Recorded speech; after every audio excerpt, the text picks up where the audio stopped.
Hi folks, and welcome to the Ace Tanker for the T28 prototype, the Tier 8 American tank destroyer. At least one of them, the one that isn't the T28 prototype, which probably never even existed, let alone in designs. And unfortunately, even though this tank did exist, it didn't actually exist in this configuration, but we'll get into that. I suppose we might as well get into it now with the history. Now, in September 1943, in preparation for the invasion of Europe, the American Ordnance Department decided it needed a heavily armored assault vehicle armed with a 105mm gun in order to take out heavy fortifications that it might encounter in Europe. Now, the T-28 was born, and it was born out of projects that had been cancelled or weren't developed very far, beginning with the T-1 Heavy, as we know it in-game, which is at Tier 5 for the Americans, and that led on to the M6 Heavy, which is at Tier 6 for the Americans, and then the M6 led on to the M6A2E1, or it's another very, very extremely rare tank we have in game. We nickname it the Alien, but it was an extremely rare Tier 8 premium American heavy tank that was only available to those who pre-ordered the game. I don't own the tank, unfortunately. But after the M6A2E1 came the T28, which basically removed its turret and added this huge 105mm T5E1 105mm gun. So initially 25 of these were ordered with the understanding that they could be built over the next 8 to 12 months. However, then bureaucracy got in the way, because while there were 25 of these designed to be built from the time the project was proposed over the next 12 months, infighting began between the Ordnance Department that wanted the tanks and the Army, who were actually going to have to use the tanks. Now, the debate was mainly over whether or not the tank should have an electrical drive system that came from the M6, or it should have a mechanical drive system that was being used on the Pershing. Now, in the end, and also the frontal armor, there were disagreements over how much frontal armor it should actually have. But in the end, it was decided that around March 1944, it was decided that basically they would scrap the original electrical drive system and go with the Army's decision to have a mechanical transmission, and also they were going to increase the frontal armor to 12 inches. Now, the problem with increasing armor is you increase the weight, and what you ended up with was a turretless tank that had 12 inches of frontal armor but weighed 95 tons. So, as I say, essentially what you have here is the engine and drive system of the M28 Pershing, pushing a tank that's nearly 2.5 times as heavy as a Pershing. And in addition to having low engine power compared to its weight, it was just far too heavy for its tracks. You can see that the tracks very, very narrow for a vehicle that's basically going to weigh 95 tons. So basically what happened was they designed a second set of tracks that were removable. So the tracks could be added, a second set of tracks that could be added to the outside of the original set of tracks, and they could be removed. A skilled crew could remove or install and remove the extra set of tracks in about 2 hours. So what it basically was the extra tracks were needed so it could travel on soft ground, and then when it was being transported by road or going over bridges or having to be transported by train, it could remove the outside set of tracks and only have one set of tracks, and would narrow the tank and mean it was transportable.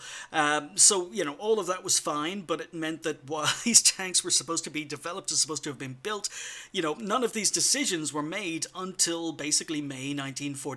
So almost a year after the initial project was, or well over a year after the initial project was decided upon, basically a year and a half later, they're still discussing how the tank should be built.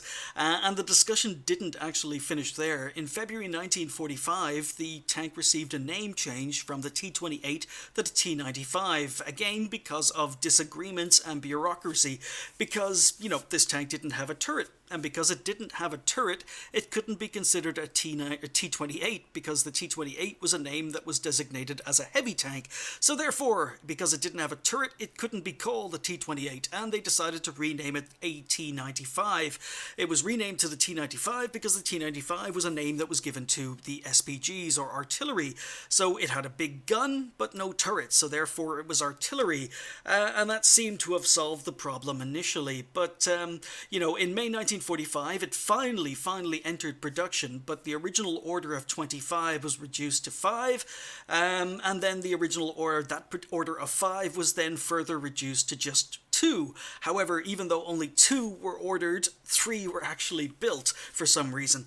Now, in 1946, it gets even more confusing because the name was changed again. Now, the T95 that this tank became was decided it wasn't going to be a T95 because T95 was an SPG designation. It was an artillery designation. And yeah, while this tank didn't have a turret, so therefore was an SPG, was rejected as an SPG because it had may have had a big gun, but it had armor. And SPGs were supposed to be lightly armored and supposed to be mobile. And this wasn't lightly armored and it wasn't mobile. But what it did have was a big gun and it had lots of armor. So therefore, even though it didn't have a turret, it was decided it was closer to a heavy tank than an SPG. So therefore the name was changed from T95 back to T28, but unfortunately T28 is a heavy tank designation, so they had to change the name again and decided to call it the Super Heavy Tank T28. So technically this is the Super Heavy Tank T28. Now there's a lot more history, but I'm going to save that for when I'm talking about the T95 because the T28 and the T95 are actually the same tank. They are actually the same tank. So this is kind of a made-up version because there's a lot of stuff about this tank that isn't accurate. Now, the main inaccuracies are the fact that this tank is supposed to have, as I say, 2 sets of tracks. Now, the main difference between this at Tier 8 and this at Tier 9 is it comes visually with a second set of tracks. But the other thing that doesn't exist or didn't exist on the T95 is this huge lower glacis. So the T95 at Tier 9 doesn't have this big lower glacis of this flat area on front. It's actually very small. So this has been added to the design of this tank for some reason from somewhere, and we have no idea where or why, and maybe it's for balancing reasons, we don't know. But yeah, so the model of this tank really isn't that accurate. It's supposed to be a T95 just without the extra set of tracks on the outside, but it's actually got a different shape, especially towards the front, than the T95 actually has, even though the T95 is exactly the same tank. Anyway, as I say, I'm going to get into a lot more of that when I get around to playing and acing the T95 and talking about that tank. I was hoping to use Tanks GG to actually show you more about the tank and the differences between the T95 and the T28 in-game, even though they're the same tank, but for some reason tonight, Tanks GG is not actually working. So I suppose that's going to make some of you happy because we're finally going to get on to the game. We are here on Ensk. It's a Tier 9 game, and yeah, nice matchup, only 3 Tier 9s on either side. You know, the enemy team have a Tier 9 arty, which is always nice. It means we've got an extra Tier 9 tank on a map where arty is not going to have that big an impact.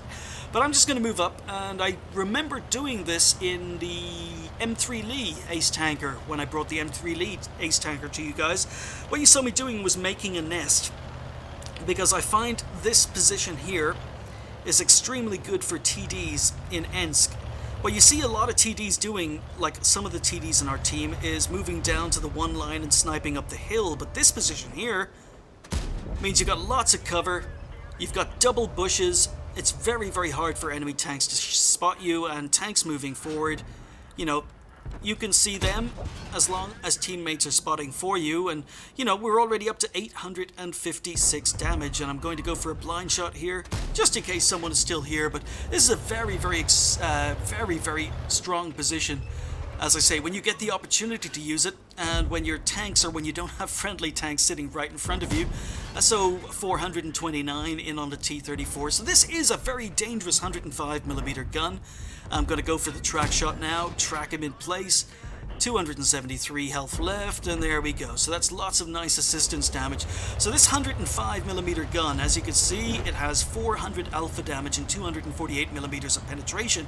The APCR has 400 alpha damage and 297mm of penetration. So the gun on this tank, the aim time, the accuracy is okay.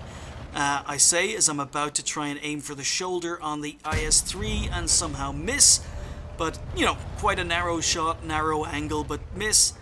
But the armor, bounce on IS-3 there. The armor is okay from the front, as long as enemy tanks aren't firing premium ammunition. And then, oh, I just bounced my own friendly IS-3 there. But, yep, get shot crossing because this is not a very fast tank. But I'm sensing some easy shots here on the Oni because he doesn't have great gun depression. and I can use this wreck for cover, hide my weak spots, and basically swing around. And I've got more than enough penetration to penetrate an Oni. He's only a tier 6, so, or a tier 7. Tier 7. The Oni is actually one of the next Ace Tankers that's going to be appearing on the channel, but I know that the T28 can pen this with no problem, so side scraping, do a little bit of bouncing, bounce the Oni, now I can move up, I've got plenty of time to aim, and get a shot into one of his machine gun ports. So now there's a Tiger 88, and I reckon I'm fairly safe here behind the wreck. So just trying to get some sort of shot in on the Tiger, so he's bounced a shot with his regular AP. And as I say, the armor on this tank is okay, as long as enemy tanks aren't firing premium. We get a lovely shot into the Oni as he crosses the gap again. So IS-3's behind cover. I'm wondering if maybe I can get some more shots in on the Tiger 88. He's bouncing, but you notice that he bounced one AP shot and all of a sudden he's firing APCR. So the armor is only good on this tank if enemy tanks aren't firing gold, and as you can see, he has no problems, absolutely no problems penning both the front of my tank, some of my thickest armor right at the roof there, and my cupola with his premium ammo. When he was firing regular ammo, he was bouncing, but unfortunately Tanks GG is down, so I can't show you the armor profile in better detail, but roughly you've got anywhere from 200 millimeters of armor up to about 230 millimeters of armor, depending on the where enemy tanks shoot you from the front. But decide I don't want to engage a Tiger 88 firing premium ammo, and the IS is basically backed away. So I move across basically to start putting pressure on enemy tanks that are coming up from the side, but it's a 50-50 game. E75, get a shot into his track, try to angle, and he's got more than enough pen to put into me, so unfortunately I'm down to 130, but I'm going to keep this guy tracked in place, and thankfully my team come up to take him out. So lost a lot of health, I'm down to 130 health now, far more health than I wanted to lose, but we're on the movement, we've got to push. Enemy team are slowly flanking us, we're technically winning at the moment, so get a nice shot in, and had I been a little bit more aware, I probably should have switched to HE for that shot, but in the meantime, our OI has gone down to the IS-3. I take out the Waffenträger Panzer IV. We've got an IS-3 facing off against the Tiger 88, and he's just gone down. Now things are not looking good. We are actually now losing. We've lost a lot of tanks in very, very quick succession. So I've got a T-54 in myself here. There's a Panther 88 moving in on our RT. So the Tiger 88's on a lot of health. I get spotted. The T-54 is engaging the IS. I'm wondering, can I get a shot? I'm trying to use cover here. Can I get a shot into the Tiger as he comes around? So I go for a shot. I notice he's still moving. Try and get into cover, but yeah, okay, IS-3's on a lot of health. And I make a fatal decision here. I decide to ignore the Tiger 88, figuring he was too slow. I've got to come up and help the T-54. Come on. Waiting, no, and then unfortunately the Tiger was too quick. So basically we were surrounded. Too many enemy tanks left. As you can see, it is now 6 versus 2. Our team basically collapsed and the game is over. So far too many enemy tanks left, and the unfortunately the T28 is just too slow. It's too immobile to relocate and move around the map. So yeah, it was a defeat, but it was the first ace in the tank. So an ace on a defeat, along with Confederate and High Caliber. Unfortunately, we could not win that game. So we did 5k damage, 1 kill, tier 8, tier 9 game, and finished up with technically 823, but because of the heroic medals, we actually finished up with 1280 XP overall. So 1280 XP was enough to pick up the ace. As you see, we fired 16, hit 14. Most of those were at close range, and in a city map, the T28, it's basically a heavy tank. It's not a TD. I mean, the speed and mobility means that sometimes you got to play it like a TD because the map is too big. It's going to take forever to get into position, so you end up playing it rather passively as a TD thanks to its low mobility. But when the map allows you to, you should really, really try and play the T28 more like a heavy tank. The only time there are going to be problems is when tanks get to your side and rear, or when tanks decide to fire APC or a premium ammo at the front of your tank, because then unfortunately the armor is not great. But you know, if they're firing regular armor or ammo and you're facing lower tier tanks, then the T90 or T28's armor is okay. But I didn't enjoy the tank all that much. I thought it was okay. I've unlocked the T95 now and I've got to get around to playing it. But as you can see, the armor, we received 9 hits. We only managed to block 4 and basically 5 shots penned. They were 4 APCR rounds rounds by the Tiger 88 and 1 round from the E75, which is a tier 9 tank with the final gun. So yeah, the armor can be a little bit iffy. We blocked 1200 damage with our armor, spotted 1, damage 9, destroyed spotted 1, damage 9, destroyed only 1 actually. I thought I destroyed more than that, but 631 assistance damage. We finished up with 33,500 credits. Wasn't my first game of the day. I was actually very, very close to the end of the grind, so I was basically grinding towards the T95 then. But yeah, Ace Tanker on a defeat. T28, it's a tank It's very, very hard to say I hated this tank because I had some really, really enjoyable games in it. When the armor works and when the gun works, the tank can be quite good, and it's very, very map dependent. But unfortunately, a lot of maps don't suit the T28, or you've got to play it incredibly passively because the map is too big. And in those situations, I didn't like the tank. And of course, when enemy tanks get to your side and rear, then this tank is absolute hell to play. So I found myself not having very many average games in this tank. They were either good games or they were terrible games, and I think I've had more 0 damage games in this tank than I've ever had in any other tank because, as I say, you're completely helpless when there's a lot of RT on the enemy team and you get spotted before you can get into cover, or when enemy tanks get to your side and rear and you're just not quick enough. You're basically a big XP pinata. They can just hit you and hit you and hit you, and there's nothing you can do about it, and you're basically feeding them XP and credits. So yeah, it's a love it or hate it tank. You're either going to have a decent game in it depending on the map, or you're going to have a terrible game in it depending on the map, and that's pretty much it for the T28. I still have it. I don't think I've sold it, but I really don't know if I'm going to be keeping it. I'll probably keep it in the garage as long as I can, but I don't know. I've got a sneaking feeling that sometime in the future I'm going to end up selling this tank. I don't know.